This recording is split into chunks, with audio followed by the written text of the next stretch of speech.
If you are a fan of space shooters, we are going to show one of the best games ever made, R-Type. R-Type is the first shooting game that actually made the genre popular. R-Type was also on every system known to man. We're going to show the arcade version first.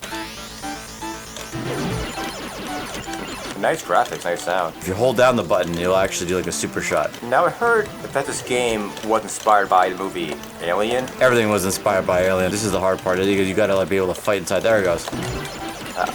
There's so much crazy going on. I know. Right? What makes this such a great arcade game is that you lose your quarters quick. Well, that's what all. Yeah, this is obviously very Aliens inspired.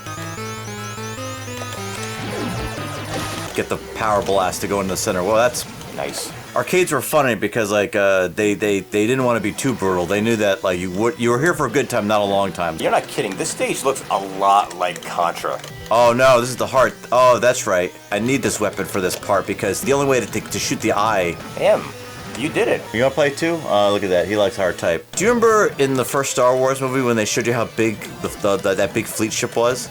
Yes. That's basically what this is. This is the video game version of that. That's a cool weapon. Oh, what's this? It's the TurboGrafx 16, and we bought it for $10, so it looks like. Deal of the century. Sold a small child for it. So... It wasn't even mine. It's exactly what it looks like. No. Oh, that's so cheap. Let's see the console versions. Check out the sweet kit. This looks pretty good so far. I forgot how the TurboGrafx 16 is actually known for having big graphics. This is interesting. The screen moves actually up and down. Oh, I see. Like a pans, huh? Maybe that the sprites by nature were too big and they had to do something to make them smaller. People tend to underestimate the TurboGrafx 16. I don't think anybody underestimated us. I think it was a combination of the fact that nobody could afford it, right. and it just wasn't the popular choice. Why are we showing all these games using real hardware? Because we have all this crap and we want to show it off and we want it to be accurate. People probably think we're just rich. Oh look, the eyeballs actually look like eyeballs in this. Very iconic. I don't know, like those brain tubes are only one shade of red now. That's not accurate. This isn't a Nintendo game though, right? I mean, like it wasn't made by Nintendo. No, I think it was published by Nintendo in the United States. I think you're right, or at least the arcade version was. The next version we're going to show next is the version we grew up with, which is the Master System version. Like, and for those who don't know what the Master System... But that's what it even was, yeah. Yeah, it's like... It was a hit in South America. Here's our Master System. We haven't pulled this sucker out in a long time. Blast off and strike for the Empire. The sprites are smaller. That's basically the only change. Let's also not forget, this is basically the same exact hardware that was on the Game Gear. Because it meant that there were already programmers, you know, who knew like how to make games. You know? Well, it's basically like the friggin' Nomad. What's funny is that I don't know which, if any of these are supposed to be the one that's... Oh, there it goes. That's the one that's supposed to destroy the rest of them. I call this a very fair port. I mean, obviously, like, they can't make it look exactly the same, but it's... I feel like the gameplay is the same. Actually, look, the background in the background fades out. Very, very common tactic in this game is all about threading the needle.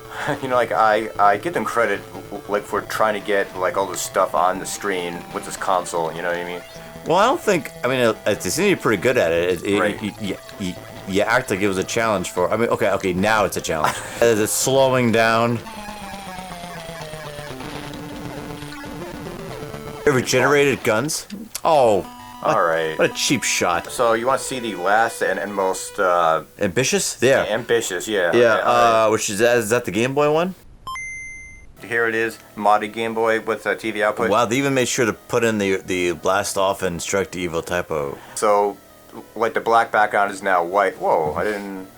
Did the other one have this? Nope. No. Actually, the animation's pretty good. Yeah, we're talking about like maybe 4 shades of gray, right? Or I guess green because, you know, it's the first console. On ours it's gray, but it's supposed to be green.